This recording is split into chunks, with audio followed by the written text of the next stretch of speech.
রক্তাক্ত শরীর নিয়ে লাশ দুটোর সামনে বসে আছি। লাশ দুটো আমার দিকে ভয়ানক দৃষ্টিতে তাকিয়ে আছে। মনে হয় যেন তারা আমায় আস্ত গিলে খাবে, কিন্তু ঘটেছে তার উল্টো। আমি তাদেরকে গিলে খেয়ে নিয়েছি। ঠিক তখনই আরাফাত আরো বেশ কয়েকজন ছেলে পেলে চলে আসে। ভাই, আপনার শরীরের এই অবস্থা কেন? আর লাশ দুটো সামনে পড়ে আছে যে, এরা কারা? আরাফাত, এরা আমায় মারতে এসেছিল, কিন্তু তারা এটা জানে না যে যাকে তারা মারতে এসেছে সে একটা ভয়ঙ্কর নরপিশাচ। ওই বরাবরের মতন এই হলো, আমায় মারতে এসে নিজের প্রাণ হারালো। আচ্ছা শোন, লাশ দুটোকে গুম করে ফেল, এদের অস্তিত্ব সহ যেন কেউ কোনোদিন খুঁজে না পায়। আচ্ছা ভাই, আপনি সেসব নিয়ে একদম টেনশন করবেন না। আমরা লাশ দুটোকে জায়গা মতো দাফন করে দিব। কেউ আর কোনোদিন তাদের খোঁজও পাবে না। আর ভাই, আপনি এবার গিয়ে রক্তমাখা শরীরটা ধুয়ে ফেলুন। আচ্ছা, আমি গেলাম, তোরা এদিকটা সামলে ফেল। তারপর সেখান থেকে বাসায় চলে এলাম। বাসায় এসে ওয়াশরুমে ঢুকে নিজেকে ধুয়ে মুছে হায়না থেকে মানুষের রূপে ফিরিয়ে আনলাম। রাত বাজে 11টা। বাসায় আমি ছাড়া আর কেউ নেই, আর থাকবেই বা কি করে? আমার তো পরিবার বলতে কেউ নেই, তাই একা বাসা নিয়েই থাকি। তারপর ফ্রেশ হয়ে এসে শুয়ে পড়লাম। খাওয়া দাওয়ার কোনো মুড নেই আজকে, কারণ যেদিনই কাউকে দুনিয়া থেকে বিতাড়িত করি সেদিনই খাওয়ার মুড থাকে না, তাই সেভাবেই ঘুমিয়ে পড়লাম। পরের দিন সকালবেলায় ঘুম থেকে উঠে রেডি হয়ে নিলাম, কারণ কলেজে যেতে হবে। ও হ্যাঁ, আমার পরিচয় তো দেওয়াই হয়নি, চলেন কলেজে যেতে যেতে সংক্ষিপ্ত করে পরিচয়টা দিয়ে দেই। আমি আকাশ মাহমুদ, সেটা তো কারোর অজানা নয়। পড়ালেখা অনার্স শেষ বর্ষ। পরিবার বলতে কেউ নেই, ছোটকাল থেকেই এতিমখানায় বড় হয়েছি। বাকি সমস্ত কিছু গল্পের সাথে থাকলে জানতে পারবেন। আপনাদের সাথে কথা বলতে বলতে কলেজে এসে পৌঁছেছি। আমি কলেজের গেট দিয়ে প্রবেশ করতেই সবাই আমাকে দেখে মাথা নিচু করে ফেলে, কারণ তারা সবাই আমাকে ভালো করে চিনে। যে কলেজে ঘাটতেরা কেউ যদি থাকে সেটা হলাম আমি, তাই ভয়ে কেউ কখনো লাগতে আসে না। আর আমি এই পুরো কলেজে নিজের হুকুমত চালাই। আমার মুখের উপরে কথা বলবে এমন কোনো বাপের বেটা জন্ম নেয়নি এই কলেজে। ঠিক তখনই আমার ক্লোজ ফ্রেন্ড মামুনের সাথে দেখা হয়। পুরো কলেজে এই মামুন এই মাত্র একজন ব্যক্তি যে কিনা আমার সবচাইতে কাছের মানুষ। তার সাথেই আমার সমস্ত উঠা বসা। কি রে আকাশ, কখন আসলি? এই তো একটু আগে। তুই? আমি মাত্র এসেছি। আচ্ছা, সকালের মেডিসিন নিয়ে এসিস এখনো? আরে না রে, ঘর থেকে বের হয়ে সোজা কলেজ এসেছি। তুই নিয়েছিস নাকি মেডিসিন? আরে না, আমিও তোর মতন ঘর থেকে বের হয়ে সোজা কলেজেই এসেছি। আচ্ছা দাঁড়া, একজনকে দোকানে পাঠাচ্ছি। ঠিক তখনই পাশ দিয়ে একটা ছেলে হেঁটে যাচ্ছিল। এই এদিকে আয় তো। ছেলেটা আকাশের ডাক শুনে তাড়াতাড়ি আকাশের কাছে আসে। জি ভাইয়া। পকেট থেকে টাকা বের করে ছেলেটার হাতে ধরিয়ে দিলাম। যা তো সামনের দোকান থেকে 2টা বেনসন সিগারেট নিয়ে আয়। ভাইয়া প্লিজ, টাকাটা আপনার কাছে রেখে দিন, আমি আমার টাকা নিয়ে আনতেছি। আরে লাগবে না, তুই টাকাটা নে। ভাইয়া প্লিজ, আপনি টাকাটা রেখে দিলে অনেক খুশি হতাম। আচ্ছা ঠিক আছে, যা। তারপর ছেলেটা সিগারেট আনতে চলে গেল। মামুন এত সময় ধরে এই মেডিসিনের কথাই বলছিল। আচ্ছা বল, কিরকম হালচাল তোর? এই তো দোস্ত তোর। আমার আর কি, ওই একই রকম কাটে দিনকাল। আচ্ছা আকাশ, তোকে তো একটা কথা বলতে ভুলে গেছি। আজ নাকি কলেজে অনার্স প্রথম বর্ষের অ্যাডমিশন পরীক্ষা হবে। সেই বিষয়ে কি তুই কিছু জানিস? হ্যাঁ শুনেছিলাম। যাক, শুনলে তো ভালো, কারণ প্রথম সেকশনের অ্যাডমিশন হলে তো তোদেরকে কলেজের নিয়ম সম্পর্কে অনেক কিছু জানাতে হয়। সিনিয়রদেরকে রেসপেক্ট করার বিষয় সম্পর্কেও তাদেরকে অবগত করতে হয়। মামুন, তুই মনে হয় এখনো সেই পুরনো দিনে পড়ে আছিস। শোন, তোকে একটা কথা বলি, কলেজে অ্যাডমিশন নিলেই বাকিদের মুখে আমাদের সম্পর্কে জেনে যাবে তারা। নিজেদের নাম ডাক ঢোল বাজিয়ে ওদেরকে জানানোর কোনো প্রয়োজন নেই। হ্যাঁ ঠিক বলেছিস। আসলে জিনিসটা আমার মাথায় ঘুরপাক খাচ্ছিল, কারণ গতবার নেতা মুজিবের ছোট ভাই এইসব নিয়ে কত ঝামেলাই না করলো। থাক, বাদ দে এখন ওসব কথা। ছোট ভাই সিগারেট নিয়ে এসেছে। এই যে ভাইয়া, আপনাদের সিগারেট। ধন্যবাদ ভাইয়া তোকে। আচ্ছা, কোনো সমস্যা হচ্ছে তোর কলেজে? ভাইয়া, একটা ছেলের সাথে একটা কথা নিয়ে বাড়াবাড়ি হয়েছে। সে আমাকে মারার হুমকি দিছিল। কোন ডিপার্টমেন্টের সে? আমাদের ডিপার্টমেন্টের। এখন সোজা গিয়ে ওরে বলবি আকাশ ভাই তোরে ডাকতেছে, ওরে সাথে নিয়ে তুই সহ এখানে আসবি। আচ্ছা ভাইয়া। আমি আর মামুন বসে বসে আড্ডা দিচ্ছি। একটু পর ছেলেটা তার ডিপার্টমেন্টের ছেলেটাকে সঙ্গে করে নিয়ে আসে আমার কাছে। ছেলেটা মাথা নিচু করে দাঁড়ায় আছে। কিরে, তুই নাকি ওরে মারবি বলে হুমকি দিছিস? ছেলেটা চুপচাপ দাঁড়িয়ে আছে আকাশের সামনে। কিরে, কথা বলস না কেন? আমি যে তোকে কিছু জিজ্ঞেস করেছি সেটা কি তোর কানে যায় নাই? ভাই হ্যাঁ দিছিলাম হুমকি। ছেলেটার কথা শুনে রাগ উঠে গেল। আমি কলেজে থাকতে একজন আরেকজনকে মারার হুমকি দেয়। রাগটা আর কন্ট্রোল করতে পারলাম না, ঠাস করে একটা থাপ্পড় বসাই দিলাম ছেলেটার গালে। আজকের পর ওইসব চিন্তা মাথা থেকে ঝেড়ে ফেল। এই ছেলে আমার ছোট ভাইয়ের মতন, ওরে মারা তো দূরের কথা, ওসব নিয়েও যদি ভাবিস তাহলে সোজা উপরের টিকিট কাইটটা হাতে ধরাই দিব। ভাই আমার ভুল হয়ে গিয়েছে, আজকের পর কোনোদিন ওর সাথে ভেজাল করব না। শুধু ওর সাথে কেন, কারোর সাথেই করব না। হয়েছে, যা এবার ক্লাসে যা।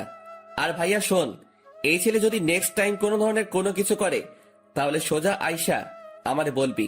শুধু সে না, পুরো কলেজের কেউ যদি তোর সাথে আয়শা কোনো সমস্যা করে আমারে জানাবি। আর নে এই টাকাটা, বলে ছেলেটার হাতে একটা 100 টাকার নোট গুজে দিলাম। তুই আরেকদিন সিগারেট খাওয়াস, কিন্তু আজ যদি তোরে টাকা না দেই সেটা এক ধরনের ঘুষ হয়ে যাবে। তাই টাকাটা দিয়ে দিলাম, যা এবার মন দিয়ে ক্লাস কর। আচ্ছা ভাইয়া। ছেলেটা চলে গেল। আমি আর মামুন আবার কথা বলায় ব্যস্ত হয়ে গেলাম। আজও ক্লাস করব না।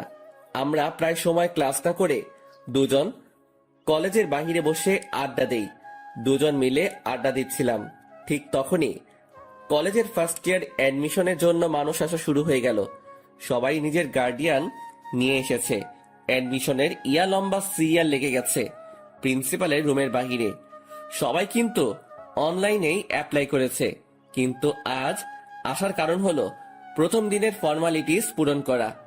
প্রিন্সিপালই আজকে সবাইকে দেখা করতে বলেছে। আমরা তাদের দিকে খেয়াল না করে নিজেদের মতন আড্ডা দিচ্ছি। আড্ডা দিতে দিতে হঠাৎই নজর পড়লো একটা মেয়ের দিকে, যে কিনা ধবধবে একটা সাদা জামা পরিধান করে গুটি গুটি পায়ে হেঁটে প্রিন্সিপালের রুমের সামনে গিয়ে দাঁড়ালো, যেখানে সবাই দাঁড়িয়ে অপেক্ষা করছে প্রিন্সিপালের সাথে দেখা করার জন্য। মেয়েটাকে দেখে আমার ধ্যান তার দিকে আটকে গিয়েছে। কিরে, এই মেয়েটাকে তো আগে কখনো কলেজে দেখিনি। নতুন বর্ষে হয়তো অ্যাডমিশন নিতে এসেছে সে, কিন্তু তার গার্ডিয়ান কোথায়? সবাই নিজের গার্ডিয়ান নিয়ে এসেছে, কিন্তু সে একাই কেন এলো? হাজারটা প্রশ্ন ঘুরপাক খাচ্ছে মেয়েটাকে নিয়ে। তখনই মামুন আমায় ধাক্কা দিল হাত দিয়ে। কিরে, কোন দুনিয়ায় হারিয়ে গেলি? দোস্ত, দেখ তো মেয়েটাকে। হ্যাঁ সুন্দর আছে রে মামা। শুধু কি সুন্দর নাকি, আমার কাছে তো হুড়পড়ি লাগছে। এই এই ওয়েট, আকাশ কিরে মামা, তুই এসব কি বলছিস? তোর মুখে তো আগে কোনোদিন কোনো মেয়ের প্রশংসা করতে শুনিনি। কাহিনীটা কিরে? আরে সেসব কিছু না। আর তাছাড়া সুন্দর মানুষ তো সুন্দর বলে প্রশংসা করবে না তো কি করব? মামা, আমায় কাহিনী শেখাতেই শোনা। পানি আমিও গুলে খেতে পারি। দূর বেটা। আচ্ছা ছাড় এখন সব কথা। আচ্ছা যা ছেড়ে দিলাম, কিন্তু একটা কথা না বললেই নয়, যে মেয়েটাকে কিন্তু তোর সাথে হেব্বি মানাবে। সত্যি বলছিস? হ্যাঁ। তাহলে ধরে নে এটাই তোর ভাবি। এই তো মামা, এতদিন পর লাইন এসেছিস। চল তো মেয়েটার কাছে। তারপর মামুনকে নিয়ে মেয়েটার কাছে চলে গেলাম। এই যে তুমি একা কেন? আর তোমার মা বাবা কই? আসলে আমি তো শহরে নতুন উঠেছি কাজিনের বাসায়। আমার মা বাবা তো এখানে থাকে না, তাই একাই এসেছি। আচ্ছা ঠিক আছে। এই মামুন, তুই ওকে সবার আগে স্যারের রুমে ঢোকার ব্যবস্থা কর। মামুন আকাশের কথা মতন সেই মেয়েটাকে সবার আগে স্যারের সাথে দেখা করতে পাঠিয়ে দিল। আর তারা দুজন এই বাহিরে দাঁড়িয়ে আছে। কিন্তু হঠাৎ এই প্রিন্সিপালের রুম থেকে চেঁচামেচির আওয়াজ কানে আসে। আর তার একটু পরে সেই মেয়েটা কান্না করতে করতে বেরিয়ে আসে। আকাশ মেয়েটাকে কান্না করতে দেখে অবাক হয়ে যায় আর বলে, এই মেয়ে, কান্না করছো কেন? আসলে স্যার আমায় ঝাড়ি দিয়ে বের করে দিয়েছে, মা বাবা নিয়ে না আসায়। কি? এই মামুন চল তো। এই মেয়ে, তুমি চলো আমার সাথে। কোনো কথা বলা ছাড়াই মেয়েটার হাত চেপে ধরে তাকে নিয়ে প্রিন্সিপাল স্যারের রুমে ঢুকে পড়লাম। প্রিন্সিপাল স্যার আমায় দেখে বলল, কি হয়েছে আকাশ, হঠাৎ এমন তেড়ে ফুড়ে আমার রুমে প্রবেশ করলে যে? স্যার, এই মেয়েটাকে ঝাড়ি কেন দিছেন আপনি? মেয়েটা তার মা বাবা নিয়ে আসেনি তাই? ওর সমস্ত কিছু ওকে করেন, ওর গার্জিয়ান আমি। আকাশ, কি সব বলছো তুমি? কি কথা একবার বললে কানে শুনতে পান না মনে হয়? না কানের পর্দা পরিষ্কার করার ব্যবস্থা করব? আকাশ, তুমি এমন বেয়াদবের মতো আচরণ কেন করছো? প্রিন্সিপালের কথাটা শুনে মেজাজ খারাপ হয়ে গেল। আর আমার একবার মেজাজ খারাপ বা রাগ উঠলে শরীর নিজের কন্ট্রোলের বাহিরে চলে যায়। হুট করে গিয়েই প্রিন্সিপালের কলার চেপে ধরলাম। এই বেটা স্যার, এই মেয়ের সমস্ত কিছু ওকে কর, না হয় তোকেই আমি ওকে করে দিব। মনে রাখবি, এই মেয়ে আমার কিছু লাগে। আকাশের কথা শুনে প্রিন্সিপাল স্যার ঘাবড়ে যায়। আর তার থেকে বড় কথা, আকাশের রাগ দেখে মেয়েটা আকাশের হাত ভয়ে পিছন থেকে চেপে ধরে। আচ্ছা আচ্ছা, করছি আমি। প্লিজ তুমি আমার কলারটা ছেড়ে দাও। ঠিক আছে, আজকের মতন বেঁচে গেলি। তবে হ্যাঁ, একটা কথা, মেয়েটার যাতে কোনো রকমের সমস্যা না হয় এই কলেজে, তাহলে কিন্তু বেয়াদবির লিমিট আমি পার করে দিব। না না, মেয়েটার কোনো সমস্যা হবে না কলেজে। মেয়েটাও আকাশকে ছেড়ে দেয়। হ্যাঁ, চললাম আমি। আর এই মেয়ে, তোমার নামটা কি জানো? আমার নাম দিয়া। মাশাআল্লাহ, অনেক সুন্দর নাম। তোমার সমস্ত কিছু স্যার ওকে করে দিবে। তুমি কাজ শেষ করে একটু বাহিরে এসে দেখা করো আমার সাথে। আচ্ছা। আমি আর মামুন বাহিরে চলে আসলাম। তার একটু পরই মেয়েটা কাজ শেষ করে বাহিরে আসলো। তাকে ইশারা করে আমার কাছে আসতে বললাম। সে আমার কাছে আসতেই কেমন যেন একটা পাগল করা স্মেল নাকে ভেসে আসলো। সাথে সাথে মেয়েটাকে টান দিয়ে নিজের কাছে নিয়ে আসলাম আর হুট করে তার কপালে একটা চুমু এঁকে দিলাম। এই দৃশ্য দেখে মেয়েটা আর মামুন দুজনেই হা করে তাকিয়ে আছে আমার দিকে। আমি আর মামুন বাহিরে চলে আসলাম। তার একটু পরই মেয়েটা কাজ শেষ করে বাহিরে আসলো। তাকে ইশারা করে আমার কাছে আসতে বললাম। সে আমার কাছে আসতেই কেমন যেন একটা পাগল করা স্মেল নাকে ভেসে আসলো। সাথে সাথে মেয়েটাকে টান দিয়ে নিজের কাছে নিয়ে আসলাম আর হুট করে তার কপালে একটা চুমু এঁকে দিলাম। এই দৃশ্য দেখে মেয়েটা আর মামুন দুজনেই হা করে তাকিয়ে আছে আমার দিকে। লজ্জায় পড়ে গেলাম দুজনের সামনে। আরে আকাশ, টেনশন নিস না, আমি কিছুই দেখিনি।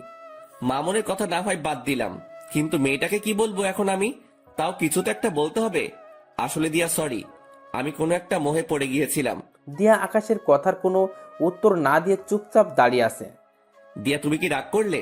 না, রাগ করিনি। তাহলে ঠিক আছে, দেখে আমার পাশে বসো। দিয়া আমার কথা মতন আমার পাশে এসে বসলো। আমার ভিতরে কিছু একটা প্রবল গতিতে দৌড়াদৌড়ি করছে, কিন্তু কি সেটা বুঝে উঠতে পারছি না। তবে ভিতরে যত কিছুই হোক না কেন, উপরে আমি পুরোপুরি ফিট। আচ্ছা দিয়া, তোমার বাসা কোথায়? আমার বাসা গ্রামে। আমি পড়াশোনার জন্য আমার এক আত্মীয়ের বাসায় উঠেছি।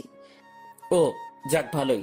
তবে শোনো, কলেজে কোনো ঝামেলা হলে আমায় জানাবে। না হয় আমার নাম বললেই সব ঝামেলা মিটে যাবে। কিন্তু তুমি আমার নাম জানো তো?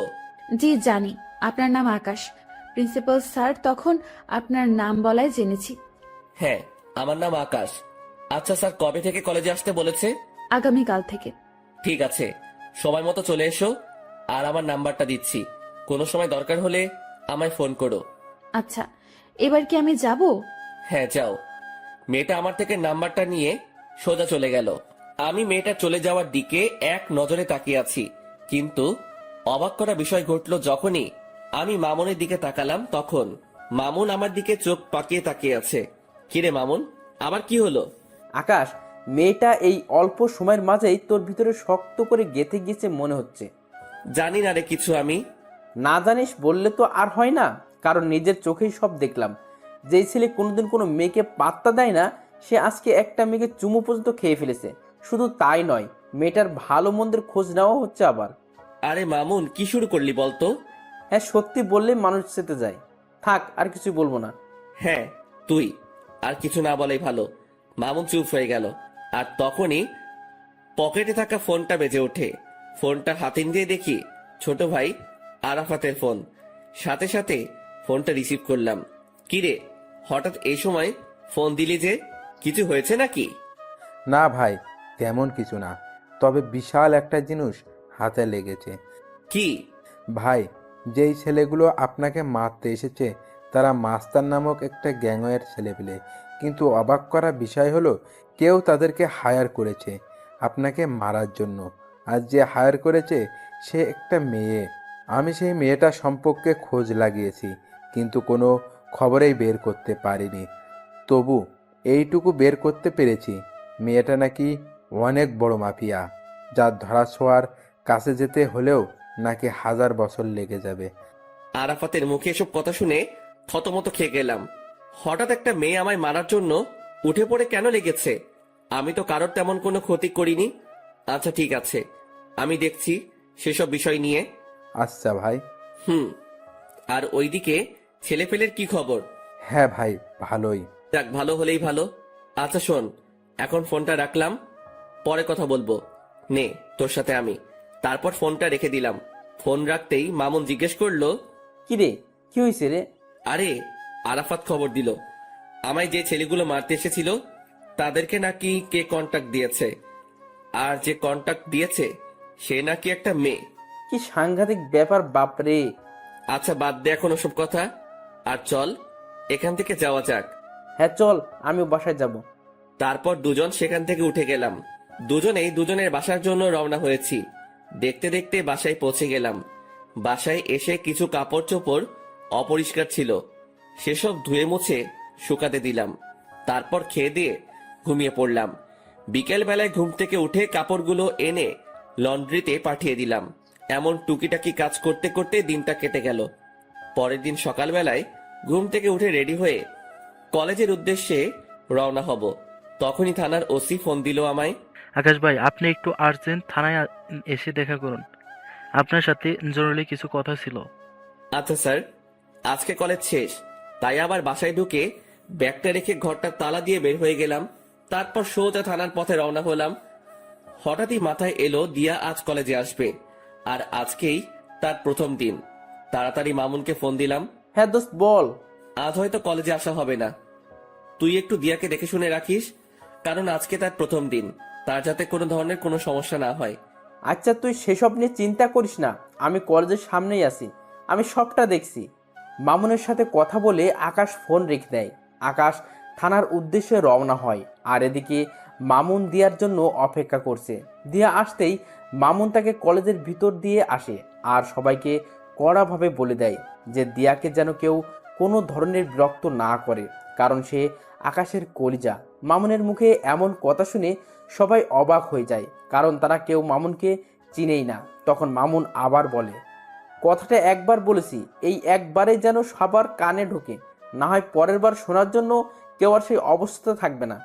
মামুনের কথায় সবাই বিষয়টাকে নিজের ভিতরে ফিট করে নেয় যে এই মেয়েকে কোনো রকম প্যারা দিলে জীবন হারাতে হবে, কারণ যেই ছেলে পুরো ক্লাসের সামনে এমন উঁচু গলায় কথা বলতে পারে সে মানুষও খুন করতে পারবে। অন্যদিকে মামুন তাদের বলে ক্লাস থেকে বের হয়ে যায়। দেখতে দেখতে সময় পার হয়ে যায়। আকাশ থানার ওসির সাথে এখনো বসে বসে কি যেন জরুরি কথা বলছে। ঠিক তখনই দিয়ার নাম্বার থেকে আকাশের কাছে ফোন আসে। সে দিয়ার ফোন থেকে চমকে ওঠে। কিরে, হঠাৎ কি কারণে দিয়া ফোন দিল? না, ফোনটা রিসিভ করি। ফোনটা রিসিভ করতে অপর পাশ থেকে দিয়ার কান্নার আওয়াজ ভেসে আসলো। ফোনের অপর পাশ থেকে দিয়ার কান্নার আওয়াজ শুনে কলিজাটা মোচড় দিয়ে ওঠে। এই দিয়া, কি হয়েছে? আপনি কোথায়? তাড়াতাড়ি কলেজে আসেন, আমার আপনাকে প্রয়োজন। আচ্ছা আসছি, কিন্তু কি হয়েছে সেটা তো বলবে। ব্রেকের সময় আমি কলেজ থেকে একটু বের হয়েছিলাম, তখনই হুট করে কোথা থেকে যেন একটা ছেলে আসে আর আমার সাথে অসভ্যতামি শুরু করে। শুধু তাই নয়, সেখানে একটা ছেলে আমার ওড়নায় টান দিয়ে ধরে বলে আমার শরীর নাকি তার চাই। দিয়ার মুখে এই সমস্ত কথা শুনে পায়ের রক্ত মাথায় উঠে যায়। সাথে সাথে ওসির সামনে থেকে উঠে হাঁটা দিলাম। আকাশ ভাই, কোথায় যাচ্ছেন আপনি? স্যার, আমার একটা জরুরি কাজ পড়ে গেছে, আমি আপনার সাথে পরে কথা বলবো এই বিষয়ে। সাথে সাথে ওসি স্যারের সেখান থেকে বের হয়ে জলদি কলেজের উদ্দেশ্যে রওনা হলাম। আর যেতে যেতে মামুনকে ফোন দিলাম। হ্যালো মামুন। আরে আকাশ, আমি এখনই তোকে ফোন দিতাম, দিয়াকে নাকি কিছু ছেলে উত্ত্যক্ত করছে কলেজের বাইরে। তো তুই কোথায় ছিলি? আরে তুই তো জানিসই, এই যে তুই কলেজে না থাকলে আমার ভালো লাগে না, তাই আমি দিয়াকে তার ক্লাসে ঢুকে দিয়ে সবাইকে তার বিষয়ে বলে দিয়েছি। পরে আমি কলেজ থেকে বের হয়ে যাই, আর কলেজ থেকে বের হওয়ার আগে একটা ছোট ভাইকে বলেও দিয়েছে এসেছিলাম যাতে করে দিয়ার কোনো সমস্যা না হয়, আর সেই আমাকে ফোন দিয়ে সেই সব ছেলের কথা বলল। আচ্ছা, তুই যেখানে আছিস না কেন তাড়াতাড়ি কলেজে আয়, আমিও আসছি। তারপর ফোনটা রেখে দিয়ে সোজা কলেজে পৌঁছাতে দেখি মামুনও গাড়ি থেকে নামছে মাত্র। তাড়াতাড়ি গাড়ি থেকে নেমে মামুনকে নিয়ে কলেজের ভিতরে চলে গেলাম। ঠিক তখনই মামুনের ঠিক করা সেই ছোট্ট ভাইটা এসে বলল, ভাইয়া, ছেলেগুলো নাকি আপুর সাথে অনেক অসভ্যতম করেছে। তুই চিনিস সেই ছেলেগুলোকে? আসলে ভাইয়া, আমি তখন সেখানে ছিলাম না, তাই তাদেরকে দেখিনি। আচ্ছা, দিয়া কোথায়? ওই যে ভাইয়া, দিয়া আপু প্রিন্সিপালের রুমে বসে কান্না করছে। আমি এবং প্রিন্সিপাল স্যার অনেকবার আপুকে জিজ্ঞাসা করেছি ছেলেগুলোর ব্যাপারে, কিন্তু আপু কোনো কিছু বলছে না, শুধু বসে বসে কান্না করছেন। মাথার রক্ত পুরো টকবক করছে। তাড়াতাড়ি প্রিন্সিপাল স্যারের রুমে চলে গেলাম। সেখানে গিয়ে দেখি দিয়া বসে বসে কান্না করছে। সে আমাকে দেখতে পেয়ে দৌড়ে এসে আমায় জড়িয়ে ধরে ফুপিয়ে কান্না করে দিল। এই দিয়া, প্লিজ শান্ত হও, আমি এসে গেছি। তুমি কি ওই ছেলেগুলোকে চিনো? দিয়া ফুপাতে ফুপাতে আকাশকে বলে, না, আমি চিনি না। আচ্ছা, শুধু এইটুকু বলো যে ছেলেগুলো তোমার সাথে অমনটা করে কোন দিকে গিয়েছে? তারা আমার সাথে অসভ্যতামি করে কলেজের ভেতরেই ঢুকেছে। দিয়ার কথা শুনে বুঝতে বাকি রইল না যে ছেলেগুলো আমার কলেজের এই ছেলে পেলে। দিয়া, তুমি তাদেরকে দেখলে চিনতে পারবে তো? হ্যাঁ। এই মামুন, কলেজের গেটটা আটকে দিয়ে আয়। আর দিয়া, তুমি আমার সাথে চলো। দিয়াকে সাথে নিয়ে প্রতিটা ক্লাসের ছেলে পেলেকে দেখাতে লাগলাম। পুরো কলেজের ক্লাস করা বন্ধ হয়ে গিয়েছে আমার জন্য। দিয়াকে সাথে নিয়ে সমস্ত সেকশন ঘুরতে লাগলাম। ঘুরতে ঘুরতে অনার্স দ্বিতীয় বর্ষের কক্ষে ঢুকতে দিয়া আমাকে আঙ্গুল দিয়ে দেখিয়ে দিল ওই যে ছেলেপেলেগুলো। নিজেকে আর কন্ট্রোল করতে পারলাম না, সাথে সাথে গিয়ে সব কয়টা ছেলেপেলেকে কলার ধরে ক্লাসরুমের বাহিরে নিয়ে আসলাম। মামুন দুইটাকে ধরে নিয়ে এসেছে। আমি নিচ থেকে আসার সময় কাঠের একটা টুকরো নিয়ে উঠেছিলাম হাতে করে, সেটা দিয়ে এলোপাতাড়ি মারতে শুরু করলাম সব কয়টা ছেলেকে। সারা কলেজ পুরো থমকে গিয়েছে আমার মাইক দেখে। মারতে মারতে ছেলেগুলোকে আধমরা করে ফেলেছি। সব কয়টার হাত মুখ ফেটে রক্ত পড়ছে, কিন্তু আমার রাগ যেন কোনোভাবে থামছে না। আমি মেরেই চলেছি ছেলেগুলোকে, আর অন্যদিকে ছেলেগুলো সারের মতন চেঁচাচ্ছে আর মাপ চাচ্ছে। ভাই, আমাদের ভুল হয়ে গিয়েছিল। তোদের ভুলের গুষ্টি মারি বলে ধ্রাম করে এক বাড়ি দিয়ে একটাকে বেহুশ বানিয়ে ফেললাম। আর ঠিক সেই সময় কলেজের স্যাররা এসে পিছন থেকে আমায় ঝাপটে জড়িয়ে ধরলো আর বলতে লাগলো, আকাশ, প্লিজ তুমি ছেড়ে দাও ছেলেগুলোকে। কে শুনে কার কথা? আমার কলিজায় তারা আঘাত করেছে, তাদেরকে তো আজকে আমি ছাড়ছি না। আমার মায়ের রেশ এখনো মিটেনি, কিন্তু স্যাররা আমায় পেঁচিয়ে ধরায় আমি আর মারতে পারছি না। তাই এক ঝাটকা দিয়ে স্যারদের থেকে নিজেকে ছাড়িয়ে নিলাম। তারপর আবার মারতে শুরু করলাম। সবাই আমার রাগ দেখে ভয় কাতর হয়ে আছে। স্যাররাও আমায় আটকাতে না পেরে ভয়ে আমার থেকে দূরে সরে যায়। আর ঠিক সেই সময় দিয়া এসে সবার সামনে আমাকে জড়িয়ে ধরে, আর আমি সাথে সাথে শান্ত হয়ে যাই। স্যাররা সবাই দিয়ার কাণ্ড দেখে অবাক হয়ে তাকিয়ে আছে দিয়ার দিকে, যে কে এই মেয়ে, যে আকাশকে কিনা আমরা অনেকেই মিলে থামাতে পারলাম না। আর সেখানে এই মেয়েটাকে ধরা মাত্রই সে সমস্ত রাগ মাটিতে ফেলে দিল। কেউ যেন কিছু বুঝে উঠতে পারছে না। সবাই অবাক দৃষ্টিতে দিয়ার দিকে তাকিয়ে আছে। তখনই দিয়া বলে ওঠে, এই আকাশ, আপনি প্লিজ শান্ত হন আর ওদেরকে ছেড়ে দিন, না হয়তো মরে যাবে ওরা। আচ্ছা ঠিক আছে, যাও, ছেড়ে দিলাম। কিন্তু সবাইকে একটা জিনিস জানানোর আছে। সবাইকে আজকে একটা কথা ক্লিয়ারলি বলে দিচ্ছি। আজকের পর যদি দিয়ার দিকে কেউ যদি আঙুল তুলে তাকিয়েছিস, তাহলে তার অবস্থা কিন্তু খুব ভয়াবহ হবে। আর স্যার, আপনারা এই জানোয়ারগুলোকে কি করবেন করেন। আকাশ, দেখো ছেলেগুলো যা করছে অনেক জঘন্য কাজ করেছে, তাই তাদেরকে আমরা কলেজ থেকে বের করে দিব। আর তুমি দয়া করে নিজের রাগকে একটু দমানোর ট্রাই করো। হ্যাঁ মানছি, তোমার অনেক নাম ডাক আছে, আর তুমি কলেজের জন্য অনেক বড় একটা ভূমিকা পালন করো। তুমি না থাকলে হয়তো আমাদের কলেজের দাঙ্গা ফাসাদ সেগুলো লেগেই থাকতো। শুধু তাই নয়, অন্যান্য কলেজের ছেলেপেলেরাও আগে এসে এই কলেজের ছেলেদের সাথে ঝামেলা করতো, কিন্তু তুমি আসার পর তা আর হয় না। তবে একটা জিনিস তোমার মাথায় রাখতে হবে যে এই কলেজের শিক্ষক যারা আছেন তারা তোমার গুরুজন, তাই সেই বিষয়টা একটু খেয়াল রাখিও। জি স্যার, সেটা খেয়াল রাখবো। তবে একটা জিনিসই আমার মাথায় কাজ করে না, যে এই ছেলেগুলো আমাদের কলেজের ছেলে হয়েও তারা এই কলেজের স্টুডেন্টের সাথে অসভ্যতাম করে। শুধু অসভ্যতা বললে ভুল হবে, তারা নোংরামি করে। কত বড় বুকের পাটা তাদের! আকাশ, এই বাজে আচরণের জন্যই আমরা তাদেরকে বের করে দিব। জি স্যার, ফয়সালা আপনাদের। আর আমি দুঃখিত স্যার কলেজের পরিবেশটাকে খারাপ করার জন্য। আপনারা প্লিজ আবার ক্লাস নেওয়া শুরু করেন, আর স্টুডেন্ট ভাইরা সবাই যে যার ক্লাসে চলে যান। আমার কথা শুনে সবাই সবার মতন ক্লাসে চলে গেল, কিন্তু দিয়া আমার সাথে দাঁড়িয়ে আছে। এই দিয়া, ক্লাস করবে না তুমি? না, আমি ক্লাস করব না। তো কি করবে? আপনার সাথে থাকবো আর গল্প করব। আচ্ছা ঠিক আছে। তারপর দিয়াকে নিয়ে নিচে চলে গেলাম। নিচে বলতে আমি আর মামুন রোজ যেখানে বসে আড্ডা দেই সেখানে নিয়ে গেলাম দিয়াকে। দিয়া আমার কাঁধে মাথা রেখে চুপচাপ আমার পাশে বসে আছে। আমার ভিতরে কেমন যেন এক ধরনের তুফান বইছে। একটু আগে দিয়ার জন্য ছেলেগুলোকে কি মারটাই না মারলাম, নিজেকে প্রেমিক পুরুষ মনে হচ্ছে। তবে যাই হই হব, আগে মেডিসিন খেয়ে নেই। মামুন, সিগারেট দে তো, থাকলে একটা। এখন সিগারেট খাবি তুই? হ্যাঁ, কোনো সমস্যা? না, এই নে সিগারেট, আর আমি একটু আসছি।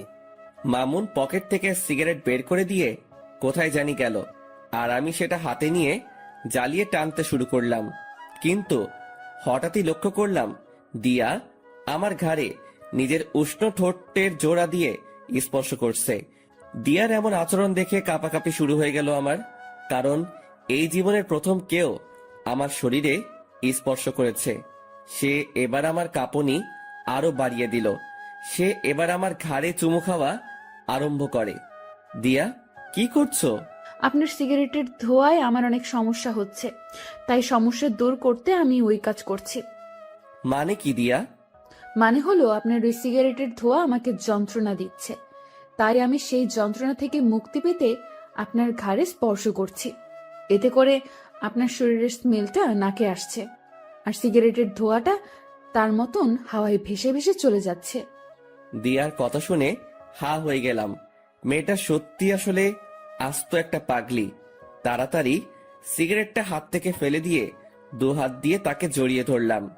সেও আমায় জড়িয়ে ধরেছে নিজের হাত দুটো দিয়ে। তারপর তাকে জড়িয়ে ধরে তার ঠোঁট জোড়াগুলো নিজের করে নিলাম। তৎক্ষণাৎ মনে পড়ল আমি কলেজের গণ্ডিতে দাঁড়িয়ে আছি। সাথে সাথে দিয়াকে ছেড়ে দিলাম। আর ঠিক সেই সময় মামুন আমাদের দিকেই আসে। কিরে, কোথায় গিয়েছিলি? আরে, বাইরে গিয়েছিলাম একটু। আচ্ছা শোন না, নতুন যারা অ্যাডমিশন নিয়েছে সেখান থেকে একটা মেয়েকে আমার বেশ ভালো লেগেছে রে। এই যে দেখ, দূর থেকে মেয়েটার একটা ছবিও তুলে এনেছি। কই দেখি, দেখা। মামুন ফোনটা এগিয়ে দিয়ে সেই মেয়েটাকে দেখাচ্ছে। বাহ, মাশাআল্লাহ, সুন্দর তো মেয়েটা। দোস্ত, এখন কি করবো বলতো? কি করবি আর? ভালো লাগলে প্রপোজ করবি। কি বলছিস এসব? তো কি করবি তুই? তোর কি অন্য কোনো প্ল্যান আছে নাকি? আরে না না, দূর। তাহলে যেটা বলেছি সেটাই কর। আর তবে আগে একটু ভালো করে দেখে শুনে নে, পরে গিয়ে প্রপোজ করিস। আর দরকার হয় দিয়া তোকে সাহায্য করবে এই বিষয়ে। আমাকে তো দেখালেন না মেয়েটাকে, তাহলে কিভাবে সাহায্য করব? আচ্ছা নাও, দেখো তুমি। মামুন ফোনটা এগিয়ে দিয়ে মেয়েটার পিকটা দিয়াকে দেখালো। সে মেয়েটাকে দেখে থতমত খেয়ে যায়, আর আকাশ জিনিসটা লক্ষ্য করে। কি হয়েছে দিয়া? না না, কিছু না। তো মুখের বুলি বন্ধ হয়ে গেল কেন? কই মুখের বলি বন্ধ হয়েছে আমার? আমার তো দিব্যি কথা বলছি। আচ্ছা, তাহলে বলো মেয়েটা কেমন দেখতে, আর মামুনের সাথে মানাবে কিনা? মোটামুটি সুন্দরী। আর মামুন ভাইয়ের সাথে মানাবে বলতে রং ঠং দেখে তো মনে হচ্ছে মানাবে, কিন্তু পরে কি হয় কে জানে। পরে কি হবে মানে বুঝলাম না। আরে আমি বলতে চেয়েছি যে মেয়েটার কোনো রিলেশন আছে কিনা সেসব নিয়ে জেনে শুনে এগোতে। ও হ্যাঁ, মামুন তুই সেসব বিষয় জেনে এগোবি। আচ্ছা। আচ্ছা চল এবার উঠা যাক। আর দিয়া, এবার বাসার দিকে যাওয়া দরকার। হ্যাঁ, আমিও চলে যাব। ঠিক আছে চলো, তোমায় গাড়িতে উঠিয়ে দিয়ে আসছি। তারপর দিয়াকে গাড়িতে উঠিয়ে দিয়ে আমি বাসায় চলে আসলাম। মামুনও চলে গেল। আমি গাড়ি থেকে নামতেই দেখি বাসার সামনে কয়েকজন ছেলে পেলে দাঁড়িয়ে আছে। ছেলেগুলোকে দেখে মনের মধ্যে একটা বাড়ি খেলো। কিরে, ছেলেগুলো কারা? না, গিয়ে দেখি। আর একটু সামনে যেতেই দেখতে পেলাম আরাফাত ঘরের দরজায় বসে আছে। সে আমাকে দেখতে পেয়ে উঠে দাঁড়িয়ে গেল। কিরে, হঠাৎ তুই এখানে? আর ছেলেপেলেগুলো কে? ভাই, একটা জিনিস দেখাতে এসেছি আপনাকে। আর ছেলেগুলো আমাদের দলেরই ছেলেপেলে, কিছুদিন আগে আমাদের গ্রুপে জয়েন হয়েছে। ও আচ্ছা, কি দেখাবি দেখি, দেখা। আরাফাত পকেট থেকে ফোন বের করে আকাশের হাতে দিয়ে বলে, ভাই ছবিটা দেখেন, এই ছবির মেয়েটাই নাকি সেই মাফিয়া মেয়েটা যে আপনাকে মারার জন্য ছেলেগুলোকে সুপারি দিয়েছিল। আরাফাতের হাত থেকে ফোনটা নিয়ে ছবিটার দিকে তাকাতেই বড় সড়ো একটা শক খেলাম। ও আল্লাহ, কি করে সম্ভব এটা? এটা তো সেই মেয়ে যাকে মামুন পছন্দ করে, যার ছবি সে আমাকে আর দিয়াকে দেখিয়েছিল। আরাফাত, তুই কি শিওর এটাই সেই মেয়ে? ভাই তথ্য তো সেমনটাই পেলাম। কিন্তু আমার কেন জানি মনে হচ্ছে এই মেয়েটা সেই মাফিয়া মেয়েটার না। তবে আমার সন্দেহের তালিকা থেকেও বের করতে পারছি না, কারণ এই মেয়ের পিক মামুন এনে দেখালো, আবার সেই মেয়ের সাথেই মাফিয়া মেয়েটার সংযুক্ত। সবকিছুই কেমন যেন গোলমাল পাকিয়ে যাচ্ছে। আচ্ছা আরাফাত, তুই না বলেছিলি যে সেই মাফিয়া মেয়েটার ধারে কাছে যাওয়াও সম্ভব না, কিন্তু এখন তোরা এত সহজে এই মেয়েটার পিক পেলি কোথায়?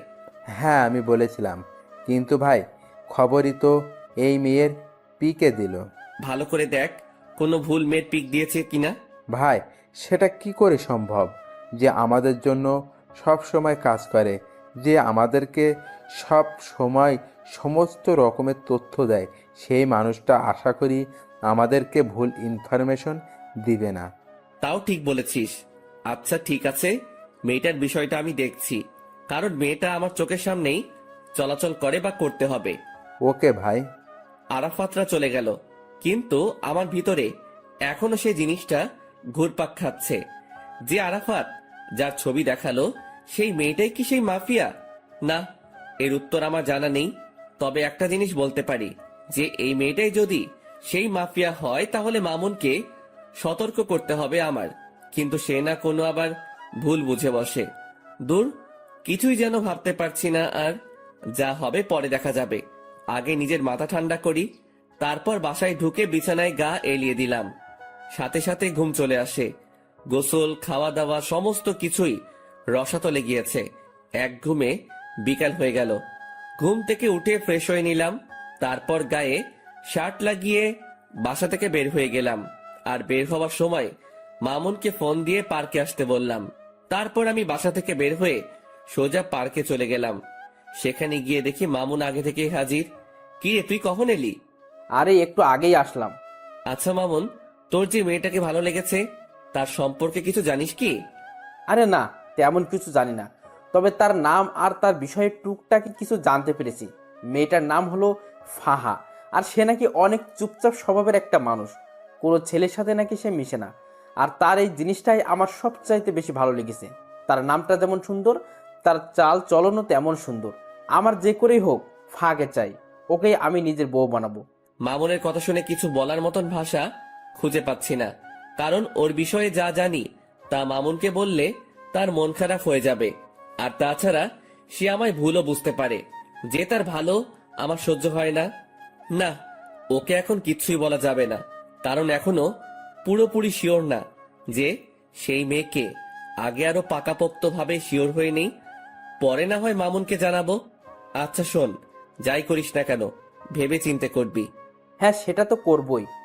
আচ্ছা চল, চা বা কফি কিছু খাওয়া যাক। হ্যাঁ চল। মামুনের সাথে একটা কফি শপে গেলাম। পরে সেখানে বসে কফি খেতে খেতে অনেকটা সময় আড্ডা দিলাম। পরে ঘরে চলে এসেছি। তারপর নিত্যদিনের ন্যায় সেদিনটাও কাটিয়ে দিলাম ঘরের মাঝে। পরের দিন সকালবেলা ঘুম থেকে উঠে কলেজে চলে গেলাম। আজ নিয়ত করেছি ক্লাস করব, তাই সেই মোতাবেক ব্যাগে বই নিয়ে কলেজে এসেছি। ঠিক তখনই মামুনের দেখানো সেই মেয়েটা আমার চোখের সামনে দিয়ে হেঁটে তার ক্লাসরুমে চলে গেল। আমি তার দিকে বাঁকা চোখে তাকিয়ে আছি, দেখছি কোন রকম কিছু চোখে পড়ে কিনা, কিন্তু কিছুই পড়ল না। তবে একটা জিনিস নোটিশে করেছি, মেয়েটা কেমন যেন স্বাভাবিক না। মানুষ হাঁটাচলা করলে আশেপাশে একটু হলেও দেখে, কিন্তু তার নজর ছিল একদম মাটির দিকে। মেয়েটাকে নিয়ে মনের ভিতরে একটা কৌতূহল জাগলো, তাকে নিয়েই ভাবছিলাম। ঠিক তখনই দিয়া এসে আমাকে হাতের আঙ্গুল দিয়ে খোঁচা দেয়। এই যে মশাই, কি করছেন? আর এত গভীর মনোযোগ দিয়ে কি ভাবছিলেন? আরে না, তেমন কিছু না, এমনি দাঁড়িয়ে আছি। আচ্ছা তুমি কখন এলে? এই তো এক্ষুনি। আপনি? আমি একটু আগে এসেছি।